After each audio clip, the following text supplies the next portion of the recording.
Everyone thought his wife died 20 years ago, until a young waitress recognized the family ring on his finger and revealed a secret that would change everything. This is a story about fate, a lost love, and the daughter he never knew he had. Before we begin, make sure to subscribe for more heart-touching family stories, and let us know where you're watching from in the comments below. Barcelona, November 2024. Gabriel Lorenzo, 55, sat alone at his usual table by the window at El Palacio del Mar, Barcelona's most exclusive restaurant tucked inside the sleek modern lines of the old Gothic quarter. The lighting was warm, the ambiance subdued, with soft classical music weaving through hushed conversations of Europe's elite. The smell of truffle risotto and roasted sea bass hung in the air like perfume. Gabriel didn't notice any of it. He had been coming here every year on the same date for the past 2 decades. Alone, always alone. 20 years ago to the day, his wife, Elisa, had died. The world had changed beyond recognition since then. He had built a retail empire spanning 3 continents, turning a modest tailoring shop into a global luxury fashion house. But nothing. Not the wealth, not the accolades, not the front rows at Milan or Paris Fashion Week, had managed to fill the void she left.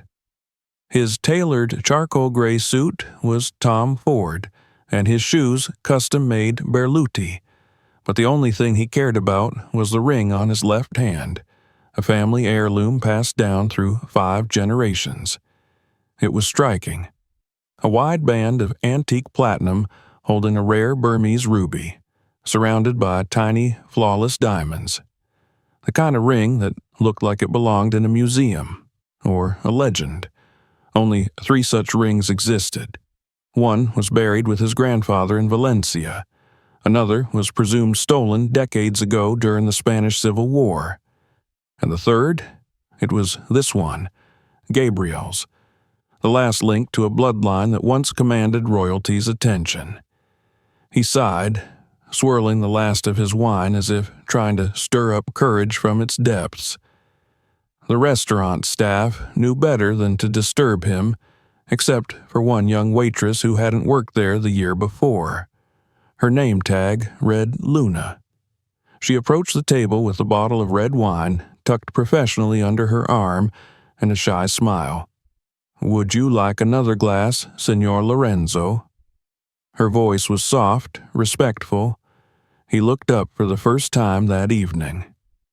Luna appeared to be in her early 20s, with light olive skin, large almond-shaped brown eyes, and her dark hair pulled back into a neat low bun.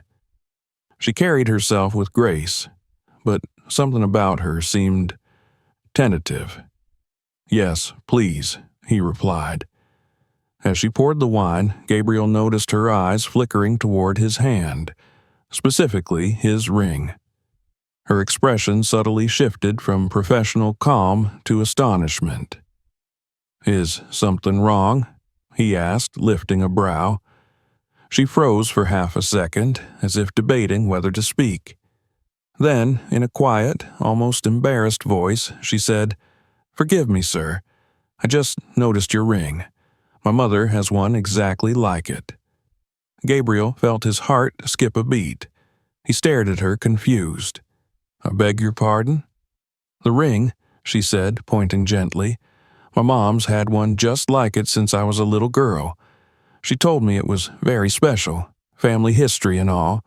When I saw yours, I couldn't believe it." Gabriel's breath caught. This was impossible. "That ring is one of a kind," he said. "It's been in my family for over a century. There are only 3 in existence." Her face flushed with embarrassment. "I didn't mean to offend. It's probably just a coincidence." But Gabriel wasn't so sure. "What's your mother's name?" he asked, voice suddenly dry. Maria Ramirez." "Ramirez. The name didn't mean anything, at least not yet." "How old is she?" 48. 48? He did the math quickly in his head. Elisa would have been exactly 48. A chill swept over him. Gabriel hesitated. "Forgive me, but may I ask where you and your mother live?" "Girona. About an hour and a half from here," Luna answered, still looking puzzled. "Why are you asking?" "Do you have a photo of her?" he asked, trying to keep his voice steady. I know this is strange, but..." She tilted her head, studying him. "Are you saying you know my mother?" Gabriel didn't answer. He didn't know. He feared. Luna hesitated, but then pulled out her phone, swiped through her gallery, and showed him a picture. "This is from her birthday last year." Gabriel took the phone with shaking hands. The moment his eyes met the screen, the world went silent. It was her. It was Elisa. Older, yes, shorter hair, fine lines around her eyes, but the same bone structure, the same soft jaw, the same emerald green eyes that haunted his dreams for 20 years. Her head tilted to the left, just like always when she smiled. He felt as though he'd been struck in the chest. "Senor Lorenzo?" Luna leaned forward. "Are you all right?" He looked up at her with wide, watery eyes. "This woman, your mother. Her name is Maria Ramirez, you said?" "Yes." "But her real name," he whispered, "was Elisa Romero." Luna blinked. "No, my mother's name has always been Maria. She was never married, if that's what you're thinking." Gabriel set the phone down, heart hammering. "Does she ever talk about someone named Gabriel?" he asked carefully. "Not really. I mean, when she drinks a little too much, she sometimes mentions a man named Gabriel. Says he was the love of her life, but she never told me more than that. The ring, the name, the age, the face, everything matched. There was only one impossible conclusion. Elisa didn't die," he murmured. "She left." Luna was staring at him now, visibly unsettled. "I'm sorry. What do you mean?"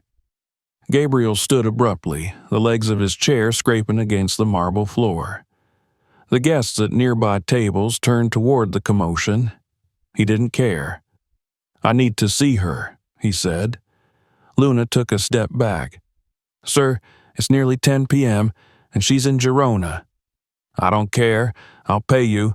I'll give you 1,000 euros if you just take me to her." "Take you to my mother?" she asked, startled. He looked her straight in the eyes. "Please, I think she's my wife, and I think you're my daughter." The silence between them was louder than the piano music echoing through the restaurant. Luna stared at him for a long time. Finally, she said, "If you're insane, I'm calling the police." Gabriel gave the first genuine smile he'd had in years. "If I'm crazy, then you absolutely should." She hesitated another moment, then nodded. "All right, let's go." At 11 p.m., Gabriel's Audi was slicing through the night air on the highway to Girona. Luna sat beside him, her arms folded, her brow furrowed in suspicion and confusion. "Can you explain everything?" she asked over the low hum of the car. Gabriel nodded, never taking his eyes off the road. 20 years ago, I thought my wife died. But if what you've told me is true, then someone lied. Or she left, and I need to know why." Luna turned to face the window, her mind reeling. So did his. But he had one hope, one burning need, answers, and he was about to find them. Girona, late night. The small city of Girona lay under a blanket of quiet night, its medieval walls barely visible under the dim glow of the old street lamps. Cobblestone streets, shuttered storefronts, and the distant hum of a passing train framed the late hour. Gabriel's Audi slowed as it turned onto a narrow residential lane lined with modest homes and orange trees heavy with fruit. Luna guided him in silence, only speaking when necessary. She was trying to process it all. One minute, she had been pouring wine at a table for a man she only recognized from magazines. The next, she was sitting beside him in his luxury car as he insisted he might be her father.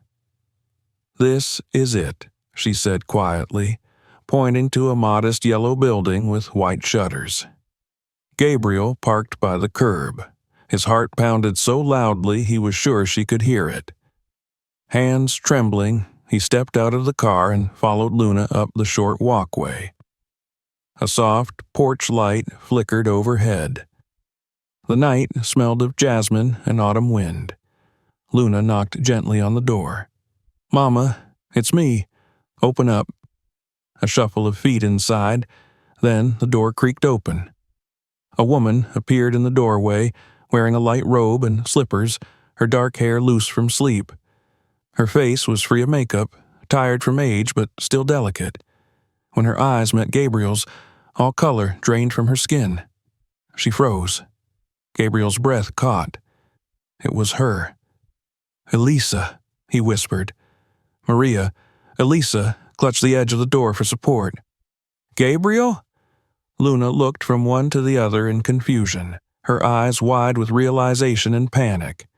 "Mama? What is going on?" Elisa's hands went to her face as tears spilled over. "I was afraid this day would come," she murmured, "but I never knew how to prepare for it." "Why?" Gabriel stepped forward, eyes locked on hers. "Why did you disappear? Why let me think you were dead for 20 years? Luna gasped and turned toward her mother. "Wait, what? You faked your death?" The living room was dim and quiet, books stacked on low shelves, a faded sofa with a crocheted blanket. Family photos lined the walls, none with a father. Luna brought Gabriel inside, eyes red with confusion. Elisa sat down heavily in an armchair, shoulders curled inward as if she were shrinking beneath the weight of decades. "I didn't die, Gabriel," she said, her voice cracking. "I ran." He sat across from her, his voice still trembling. "But why?" "You remember your partner, Damien Bejo?" she asked. Gabriel's entire posture stiffened. "Of course I do. We built the first stores together. Then he vanished, embezzled funds. You said—" "I said he disappeared," Elisa cut him off. "But he didn't. He came to me." "What?" "He came to me after hours at the store one evening. Told me he knew things about you, your investments, your political ties, your deals with suppliers that weren't clean. He threatened to expose everything and have you thrown in prison unless I cooperated." Gabriel clenched his fists. "Why you?" "Because he thought I was your weakness. And he was right. He told me if I disappeared, if I left without a trace, he'd leave you alone. If I stayed, he'd destroy your name. And, Gabriel, I was pregnant." His world stopped. Luna inhaled sharply. "You were pregnant?" Elisa nodded. 2 months. I hadn't told you yet. I didn't get the chance. I knew if I told you, you'd never let me go. And we both might not survive what would come next. So I did the only thing I thought I could." Gabriel buried his face in his hands. "You let me believe you died." "I faked the crash with help from a friend in Valencia," she said. "Moved to Girona. Changed my name. Gave birth alone. Raised Luna with as little trace of you as I could. I didn't want you to come looking. I was terrified Damien would hurt her."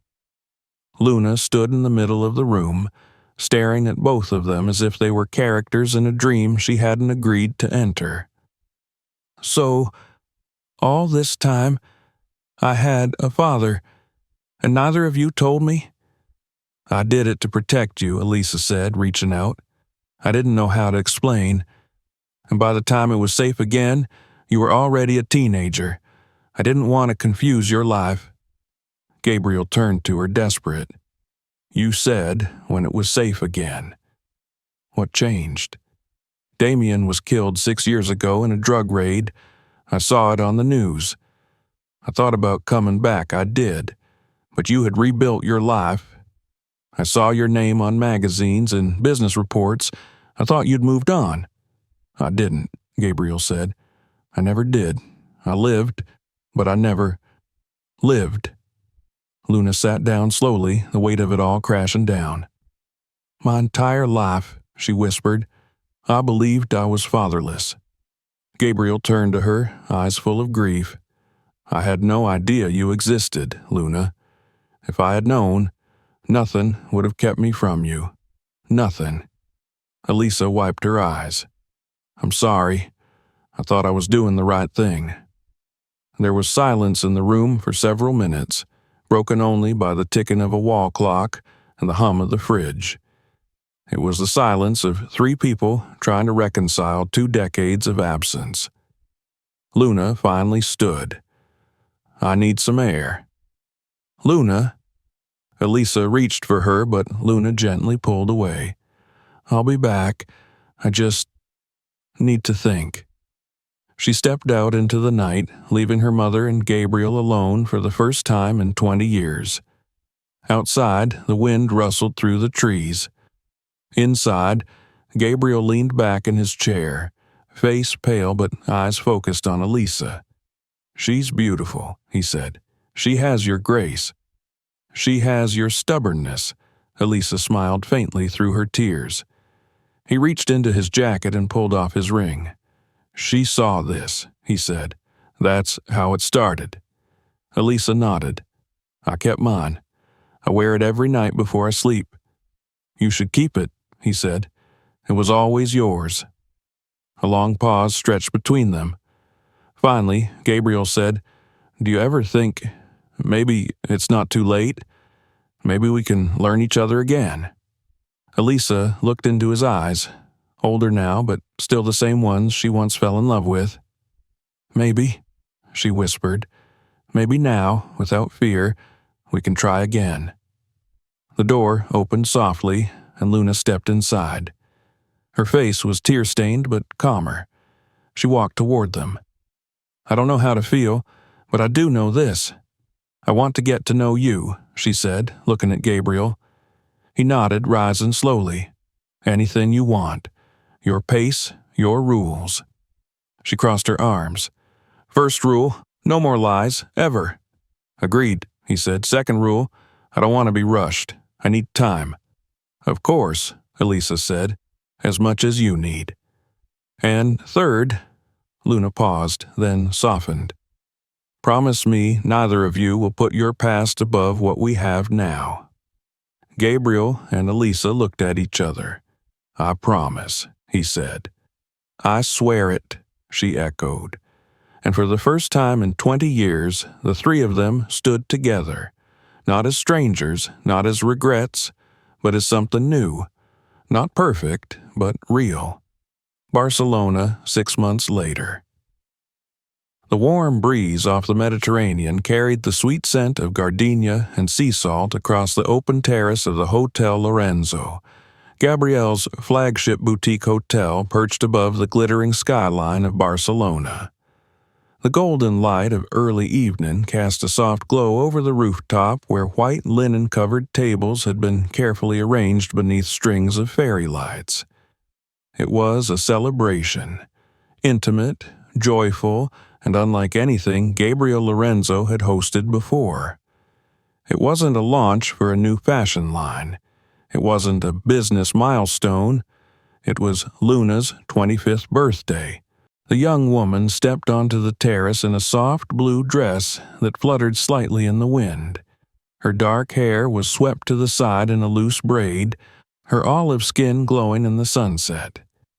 She moved gracefully, scanning the space with a mixture of nervousness and pride. This was her first birthday, celebrated with both parents present. She had spent the last 6 months slowly rebuilding what never had the chance to exist before, a family. It had not been easy. There had been awkward conversations, long drives to Girona, quiet dinners that ended in emotional silence, but also moments of laughter, shared memories unearthed, trust, delicate as porcelain, being carefully shaped and strengthened. Gabriel had kept his word. He hadn't pushed, he hadn't tried to buy her affection. He listened. He showed up. He offered her support without strings. Elisa, too, had changed.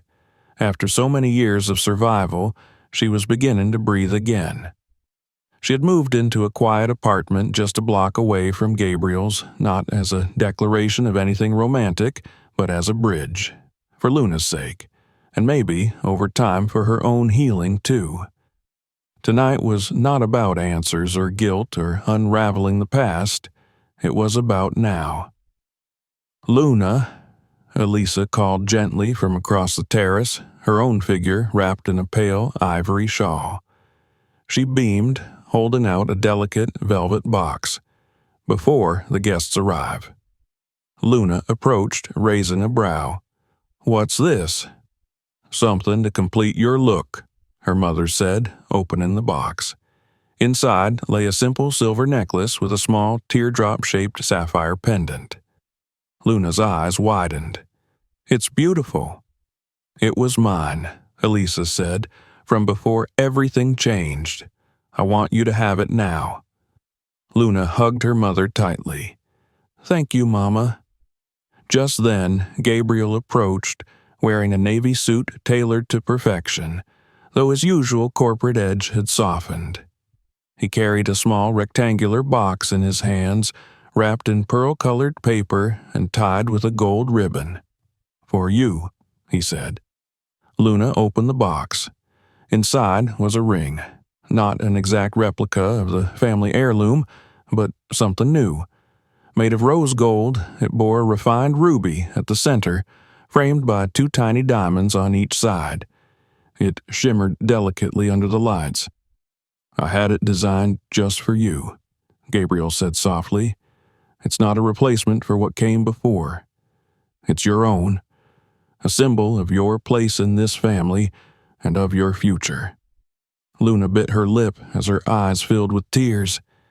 Slowly, she slid the ring onto her finger, and it fit perfectly. "Thank you, Papa," she whispered. Gabriel's breath caught. It was the first time she had called him that. He couldn't stop the tears that came to his eyes. Elisa moved to stand beside them, and without thinking, they all embraced. 3 people who had once been broken apart by fear, now finding their way back to each other through time, patience, and courage. As the guests began to arrive, friends from Luna's university, Elisa's new neighbors, and even a few of Gabriel's oldest business allies, the terrace buzzed with warmth and laughter. Luna stood to give a short speech. She cleared her throat, holding a glass of cava in her hand. 6 months ago, I thought I knew my whole story. I thought I was the daughter of a single mother, and that my father was a name lost in a blur of silence. But sometimes life waits to give you the truth until you're ready to hear it. I won't pretend everything has been simple. We're still learning each other, but I've come to understand that real families aren't born perfect. They are chosen. They are built. Slowly, honestly." She looked at Gabriel and Elisa. "Thank you for choosing me, and for choosing each other again in your own time." Gabriel raised his glass. "To second chances." Elisa added, "To love that survives time." Luna smiled. "And to families that find each other when they least expect it." They clinked glasses, and the night blossomed into laughter and music, the rooftop alive with joy. 3 years later, Barcelona suburbs. The sun was setting beyond the hills, casting orange and pink over the tiled rooftops. In the quiet garden of a modest villa just outside the city, the smell of grilled vegetables and rosemary chicken drifted from the open windows. Birds chirped in the olive trees that lined the courtyard. Elisa sat at the outdoor table, reading a worn novel, while Gabriel tended to the grill. Luna stepped outside carrying a pitcher of iced tea and a stack of plates. "So," she said, setting the table, "I've officially submitted my 5-year plan to the board." Gabriel looked up, eyebrows raised. Already? You're ahead of schedule. I figured you'd say that, she grinned. Luna had graduated with honors from the International School of Hospitality and now served as managing director of the Hotel Lorenzo in Valencia, running the place with a mixture of firm leadership and warm attentiveness that reminded Gabriel more and more of Elisa. After their reunion, Gabriel had sold off most of his hotels, keeping only 2. The rest had been placed in a philanthropic foundation under Elisa's direction, focusing on reuniting families separated by war, crime, or fate. The project had become a mission close to her heart. She managed it with quiet and determined grace. Gabriel had also changed. No more 17-hour days, no more chasing headlines. He had found something he didn't know he needed. Peace. You know, Luna said, sitting beside them at the table, the strangest part of our story is how it started. They both looked at her. With a ring, she said. If I hadn't recognized it that night in the restaurant, none of this would have happened. Gabriel leaned back in his chair and looked at his hand. The original family ring still shone on his finger. He glanced at Elisa's and then at Luna's, a trio of rings, 3 stories interwoven by time, silence, and redemption. Fate has strange ways of bringing people back together, Gabriel said. Elisa smiled. Sometimes the most beautiful things find us when we stop looking. Luna nodded. And sometimes happy endings come when you least expect them. They raised their glasses again, toasting not to the past, but to everything they had rebuilt since. To love, to family, to the miracle of second chances. If this story touched your heart, don't forget to subscribe for more emotional family stories that prove love and fate always find a way. Tell us where you're watching from in the comments. And remember, it's never too late for a second chance.